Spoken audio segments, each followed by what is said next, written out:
before The Conjuring terrified millions across the world.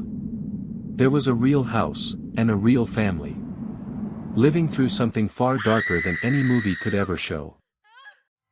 This is the true story, behind the events.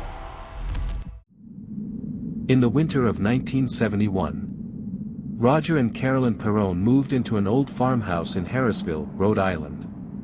A peaceful 200-acre property, surrounded by trees, quiet roads, and the whispers of history.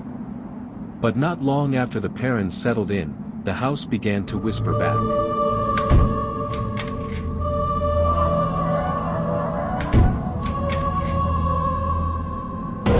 At first, it was simple things. Brooms went missing, doors creaked open on their own, and strange smells drifted through empty rooms. But the Perron children soon claimed to see figures, shadows, moving in the corners of their rooms.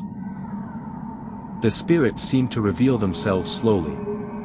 Some appeared kind, even protective, while others were dark and violent. Carolyn Perron, the mother, began noticing bruises on her body. She said it felt like someone pinched or pushed her when no one was near. Lights flickered. Voices whispered her name. And every night, the house grew cold.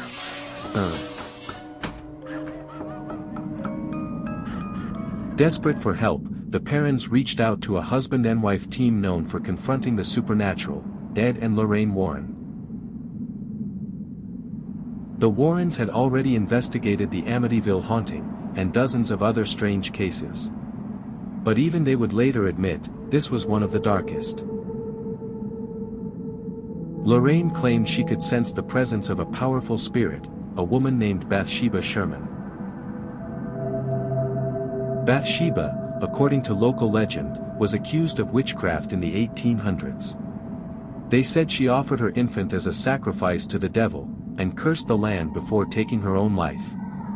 And that land, they believed, was the very ground the Perron farmhouse stood on. The Warrens performed seances and cleansings, trying to drive the darkness out. But during one of those rituals, something went terribly wrong. Carolyn Perron's body stiffened. Her chair lifted off the floor. And witnesses claimed she spoke in a voice that wasn't her own. Roger Perron, terrified for his wife and children, ordered the Warrens to leave.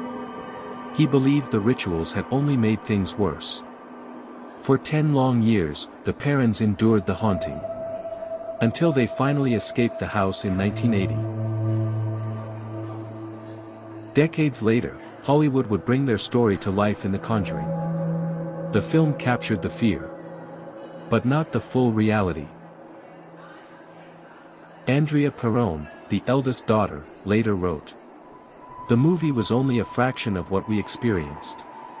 The real story was far darker." Even Lorraine Warren confirmed. The things that happened in that house were more terrifying than anything on screen.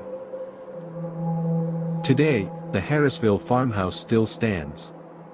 New owners report strange occurrences, doors opening by themselves, sudden cold spots, and unexplained voices at night. Ghost hunters have captured eerie EVPs, electronic voice recordings, echoing through the halls. The haunting, it seems, never really ended. The story of the Perron family reminds us. Behind every legend lies a truth. And sometimes, that truth refuses to stay buried. This is the Behind Events, revealing the hidden truths behind every story. If you enjoyed this story, like, share, subscribe and turn on the notifications bell for more truth hidden from plain sight.